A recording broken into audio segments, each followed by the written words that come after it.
Hello, कैसे हैं? तो आज फिर मैं आप लोग के साथ भारत के प्रमुख पदाधिकारीगण से संबंधित प्रश्न भाग 2 लेकर के आया हूं। और आज का ये पहला प्रश्न होगा। पहला प्रश्न है कि लोकसभा अध्यक्ष अपना त्याग पत्र किसको देता है? तो लोकसभा के जो अध्यक्ष होते हैं वो अपना त्याग पत्र उप लोकसभा के जो उप सभापति होते हैं, उप अध्यक्ष जो होते हैं, उसे वो अपना त्याग पत्र को देते हैं। तो ऑप्शन नंबर आपका है ना, ऑप्शन नंबर डी आपका करेक्ट आंसर। और अगले प्रश्न की ओर चलते हैं। अगला प्रश्न है कि लोकसभा के अध्यक्ष को किस प्रकार पद से हटाया जाता है ना। पहला ऑप्शन है कि लोकसभा के सदस्यों द्वारा साधारण बहुमत से संकल्प पारित, है ना। दूसरा है लोकसभा के सदस्यों द्वारा 2/3 बहुमत से संकल्प पारित कर, संसद के सदस्यों द्वारा साधारण बहुमत से संकल्प पारित कर, और संसद के सदस्यों के द्वारा 2/3 बहुमत पारित कर। तो मैं बता दूं कि यहाँ जो दो ऑप्शन है, जो संसद के द्वारा जो बोला गया है कि संसद के सदस्यों के द्वारा साधारण बहुमत संकल्प, सांसद कहने का मतलब है जब लोकसभा अध्यक्ष को जब मैं हटा रहा हूं, जब हटाने की बात मैं कर रहा हूं, तो राज्यसभा संसद में क्या हो, संसद का निर्माण जो होता है 79 में कहा गया है कि संसद का निर्माण जब भी होगा तो लोकसभा और राज्यसभा प्लस राष्ट्रपति के द्वारा होगा। लेकिन जब लोकसभा अध्यक्ष को हटाने की बात कही जाए तो सिर्फ और सिर्फ लोकसभा के सदस्य का ही है ना मतदान आवश्यक होता है, बहुमत आवश्यक होता है। तो ये आपका है ना दोनों ऑप्शन गलत होंगे और ऑप्शन नंबर ए आपका करेक्ट आंसर होता है। लोकसभा के सदस्यों द्वारा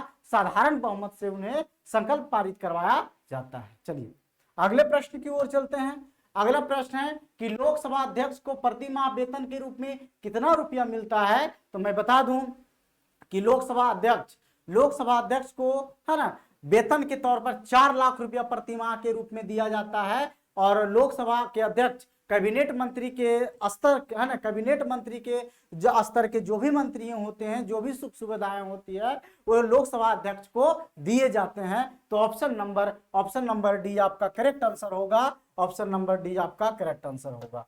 अगले प्रश्न की ओर चलते हैं। लोकसभा अध्यक्ष के संबंध में निम्न में से कौन सा कथन सही है? तो देखा जाए, पहला ऑप्शन है कि यह राष्ट्रपति के प्रसाद प्रयत्न पद धारण करता है। ये पहला ऑप्शन आपका गलत है ना। कहने का मतलब है कि राष्ट्रपति के पद है ना, राष्ट्रपति के प्रसाद प्रयत्न पद धारण करने का मतलब होता है कि राष्ट्रपति के इच्छा के अनुसार, कि राष्ट्रपति जब तक चाहे जब तक आप लोकसभा के अध्यक्ष रह सकते हैं, और जब नहीं चाहे तो आप हटा सकते हैं। तो लोकसभा अध्यक्ष के प्रति वैसी कोई भी नियम नहीं बनाई गई है भारतीय संविधान में कि लोकसभा अध्यक्ष राष्ट्रपति के प्रसाद प्रयत्न रहेंगे। दूसरे ऑप्शन की ओर चलते हैं। दूसरा ऑप्शन है यदि या निर्वाचन के समय सदन का सदस्य ना हो तो वह 6 माह के अंदर संसद का सदस्य बन सकता है। तो देखिए ये भी आपका ऑप्शन नंबर बी भी आपका रॉन्ग है। क्योंकि यहाँ है कि लोकसभा अध्यक्ष को चुना कब जाएगा? लोकसभा अध्यक्ष वही चुने जाएंगे जो कि लोकसभा सदस्य होंगे। जब लोकसभा सदस्य ही नहीं होंगे तो क्या वो लोकसभा के चुनाव में या लोकसभा अध्यक्ष के निर्वाचन में निर्वाचन ना कह करके है ना चुना जाता है ना, चुनाव में नहीं जा सकते हैं, है ना। अगला है कि यदि समान अवधि से पूर्व सदन भंग कर दिया जाए तो उसे अपना पद छोड़ना होगा। ऑप्शन नंबर सी आपका करेक्ट आंसर होता है कि यदि, है ना। अभी हमने देखा कि बिहार विधानसभा की बात कही जाए, है ना, तो बिहार विधानसभा में जब बहुमत, है ना, जब बहुमत अल्पमत में जब आई, है ना, तो बिहार के है ना जो पूर्व लोकसभा विधानसभा अध्यक्ष थे, है ना, उन्हें अपना पद को क्या करना पड़ा? स्वेच्छा से छोड़ना पड़ा। उसी प्रकार यदि लोकसभा में सरकार यदि बहुमत में ना हो, यदि लोकसभा भंग हो जाती है, सरकार गिर जाती है, तो लोकसभा अध्यक्ष को पद क्या करना पड़ेगा? छोड़ना पड़ेगा। तो ऑप्शन नंबर बी सी आपका करेक्ट आंसर होगा। और अगले प्रश्न की ओर चलेंगे कि निर्णायक मत देने का अधिकार है। तो मैंने लोकसभा जब पढ़ा रहा होगा तो मैंने उसमें बताया होंगे कि लोकसभा में निर्णायक मत देने का अधिकार सिर्फ और सिर्फ है ना, सिर्फ और सिर्फ लोकसभा अध्यक्ष को होता है, लोकसभा अध्यक्ष का होता है। और मैं अनुच्छेद 88 पर भी मैंने चर्चा किया होगा कि 88 ये कहता है कि आप राज्यसभा सांसद हो या लोकसभा का सांसद हो, सदस्य हो, तो आप किसी भी सदन में क्या कर सकते हो, बोल सकते हैं, लेकिन आप मत, निर्णायक मत या मत आप नहीं दे सकते हैं। जिस सदन में होंगे उसी सदन में आप क्या कर सकते हैं, मत दे सकते हैं। उसी प्रकार लोकसभा अध्यक्ष जब देखा जाए किसी भी प्रस्ताव पर दो विपक्षी और पार्टी और सत्ता दल के पार्टी में सत्ता दल के एमपी का जब मत जब इक्वल हो जाता है तो निर्णायक मत के रूप में लोकसभा अध्यक्ष अपना मत देते हैं। चलिए, है ना, तो ऑप्शन नंबर डी आपका करेक्ट आंसर। अगले प्रश्न की ओर चलते हैं। अगला प्रश्न है आपका कि लोकसभा के अध्यक्ष को, है ना, को क्या, है ना, देखा जाए यहां से ऑप्शन से हम डील करेंगे कि क्या क्या ऑप्शन है ना। देखा जाए पहला ऑप्शन कहता है कि समान परिस्थितियों में मत देने का अधिकार नहीं है ना। चलिए, ये आपका सही है, करेक्ट आंसर है ए। अगले ऑप्शन की ओर चलते हैं कि समान परिस्थिति में वह मत नहीं दे सकते हैं जब मतदान किसी भी, अभी मैंने चर्चा किया कि किसी भी प्रस्ताव पर, किसी भी मैटर पे जब इक्वल हो जाती है मत, तो निर्णायक मत के रूप में वह वोट दे सकते हैं। अगले ऑप्शन की ओर चलते हैं कि केवल टाई रहने पर मत देने का, है ना, मत देने का अधिकार, है ना, ये भी आपका, है ना, ये भी आपका क्या होता है, ये भी आपका करेक्ट आंसर है ना, ये आपका करेक्ट आंसर होंगे। देखिए ये क्या कहता है, लोक अध्यक्ष।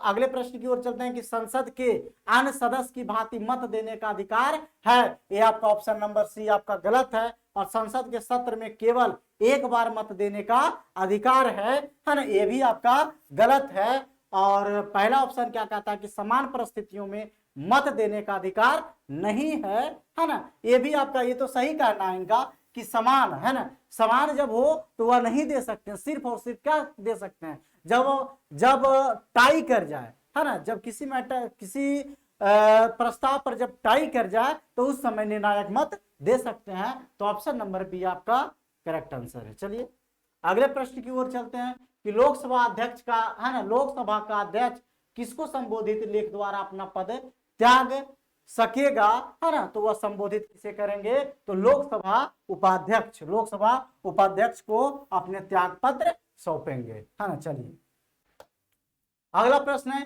कि यदि लोकसभा के अध्यक्ष एवं उपाध्यक्ष दोनों के पद रिक्त होते हैं तो सदन के बैठकों की अध्यक्षता कौन करेगा। तो मैं बता दूं कि यदि लोकसभा अध्यक्ष और उपाध्यक्ष की जब पद जब खाली रहता है तो संसद के, लोकसभा अध्यक्ष के द्वारा बनाए गए जो पैनल होते हैं, पैनल में जो वरिष्ठ सांसद होते हैं, जो वरिष्ठ सदस्य होते हैं, वह, है ना, सदस्य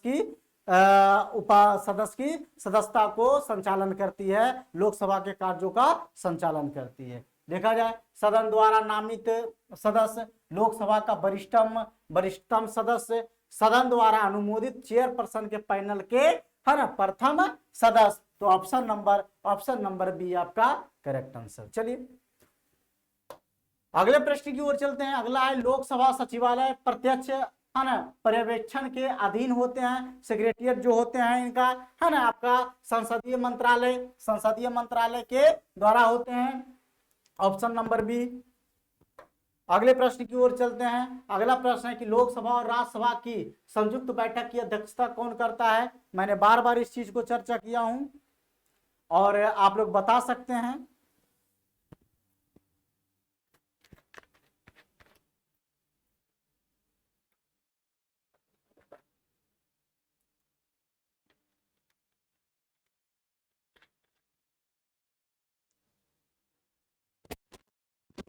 लोकसभा और राज्यसभा की संयुक्त बैठक की बात यदि कहा जाए तो अनुच्छेद 108 पर यदि बात कही जाए, है ना, तो अनुच्छेद 108 में संयुक्त बैठक की चर्चा की गई है और वह हमेशा लोकसभा में बुलाए जाएंगे संयुक्त बैठक, राज्यसभा और लोकसभा में बुलाए जाएंगे और अध्यक्षता लोकसभा अध्यक्ष के द्वारा किया जाएगा और बुलाया राष्ट्रपति के द्वारा जाएगा, है ना।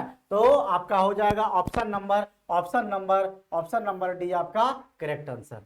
और अगले प्रश्न की ओर चलते हैं। अगला प्रश्न है कि लोकसभा में किसी विधेयक को धन विधेयक के रूप में कौन प्रमाणित करता है? तो लोकसभा अध्यक्ष का यह अधिकार है कि कौन सा विधेयक धन विधेयक है और कौन सा विधेयक वित्त विधेयक है ना, यह लोकसभा अध्यक्ष निर्धारित करते हैं। चलिए अगले प्रश्न की ओर चलते हैं। अगला प्रश्न है आपका कि निम्नलिखित में से किस समिति का पदेन अध्यक्ष लोकसभा अध्यक्ष होते हैं? तो मैं बता दूं कि है ना आपका नियमित है ना नियम समिति, जो नियम समिति होते हैं, संसद में किस तरह की नियम बनाई जाए है ना, सदस्यों के द्वारा जो गाइडलाइंस दिए जाएंगे, वो जो नियम बनाने की जो समिति होती है उनकी जो अध्यक्षता करेंगे लोकसभा अध्यक्ष करते हैं। चलिए अगला है कि लोकसभा में जनपूर्ति कोरम पूरा नहीं होने पर की स्थिति में लोकसभा अध्यक्ष क्या कर सकते हैं, है ना। तो ऑप्शन नंबर ए है कि है ना सदन का स्थगन करना, दूसरा है सदन का निलंबन करना, उपयुक्त में से कुछ नहीं और उपयुक्त में से कोई नहीं। मैं बता दूं कि स्थगन के कहने का मतलब होता है एक दिन की कार्यवाही को क्या करना, रोक देना, है ना, एक दिन की कार्यवाही को रोक देना। यदि सदन, मैंने बताया होगा कि यदि कोरम 1/10 या संख्या में 55 सदस्य यदि सम्मिलित नहीं होते हैं तो उसको क्या किया जाए, लोकसभा अध्यक्ष के द्वारा सदन को स्थगन कर दिया जाता है, उसे एक दिन के लिए रोक दिया जाता है। तो ऑप्शन नंबर ए आपका करेक्ट आंसर होगा, ऑप्शन नंबर ए आपका करेक्ट आंसर होगा।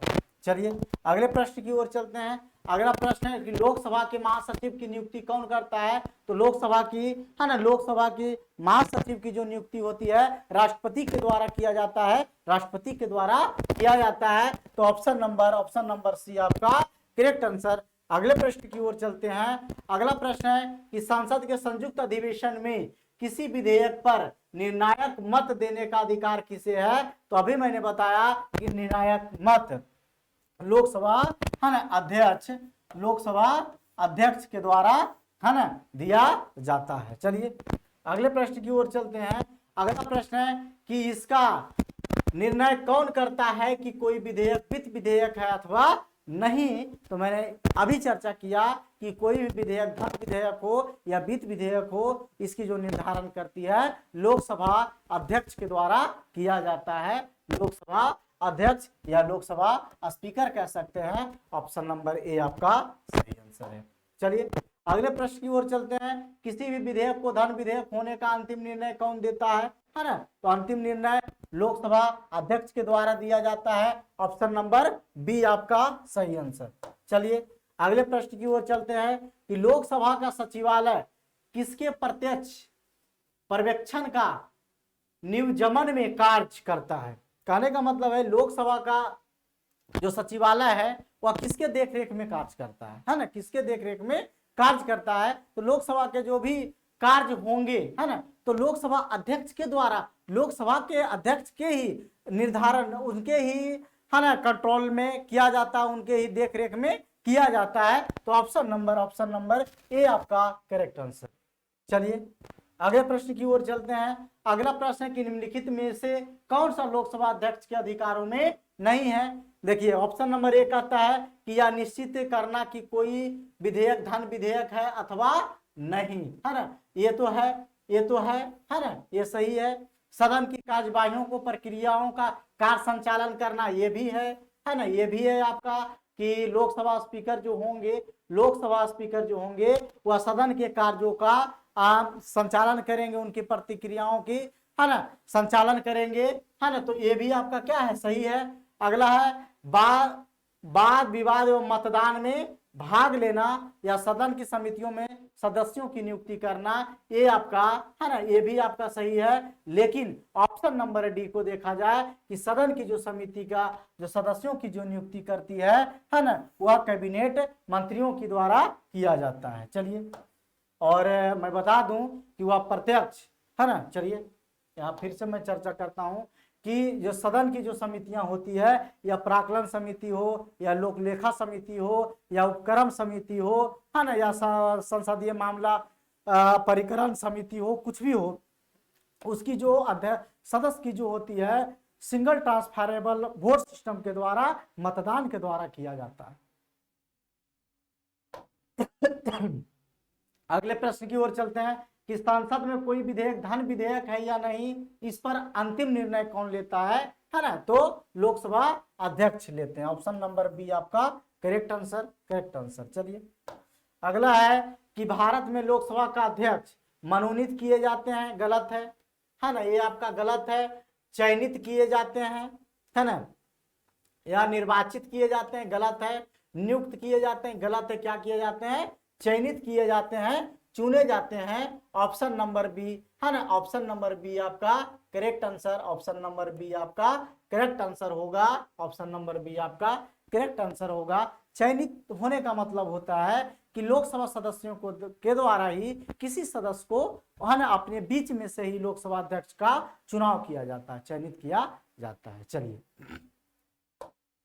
अगले प्रश्न की ओर चलते हैं कि लोकसभा के अध्यक्ष को कैसे हटाया जा सकता है ना? तो मैंने अभी बताया होगा कि, है ना, लोकसभा के सभी सदस्यों के बहुमत से पारित संकल्प के द्वारा, कि लोकसभा में जो भी होंगे वह यदि बहुमत से संकल्प पारित कर देते हैं, प्रस्ताव को पारित कर देते हैं, तो लोकसभा अध्यक्ष अपने पद से क्या होंगे, है ना, उन्हें हटना होगा, वो अपने पद को छोड़ना होगा, है ना। चलिए तो ऑप्शन नंबर बी आपका करेक्ट आंसर। चलिए अगले प्रश्न की ओर चलते हैं। अगला प्रश्न है कि संसद के दोनों सदनों के संयुक्त अधिवेशन को कौन बुलाता है? तो मैंने चर्चा किया होगा, है ना, किया या अनुच्छेद 108 में चर्चा किया गया है कि, है ना, राष्ट्रपति के द्वारा संयुक्त बैठक, ज्वाइंट, है ना, ज्वाइंट सेशन बुलाए जाते हैं राष्ट्रपति के द्वारा। तो ऑप्शन नंबर बी आपका करेक्ट आंसर है। और यह जो ज्वाइंट सेशन होते हैं हमेशा लोकसभा में बुलाए जाते हैं, और इसकी जो अध्यक्षता की जाती है लोकसभा अध्यक्ष के द्वारा किया जाता है। चलिए अगला प्रश्न है कि प्रथम लोकसभा के स्पीकर कौन थे? तो है ना, जीवी मावलंकर, है ना, वासुदेव, गणेश वासुदेव मावलंकर थे। चलिए, है ना, अगले प्रश्न की ओर चलते हैं। और आज के सेशन का यह अंतिम प्रश्न होगा, है ना, है कि स्वतंत्र भारत के प्रथम लोकसभा अध्यक्ष कौन थे? है ना, तो जेबी मावलंकर जी ही थे। ऑप्शन नंबर सी आपका करेक्ट आंसर। और इस तरह से आपका आज का सेशन समाप्त होता है। और इसी तरह से आपका प्रत्येक दिन एक नए टॉपिक के साथ मैं आप लोग के साथ रूबरू होऊंगा और सभी प्रश्नों का मैं डिस्कस करूंगा। और लाइक, शेयर, कमेंट, सब्सक्राइब जरूर करें। धन्यवाद।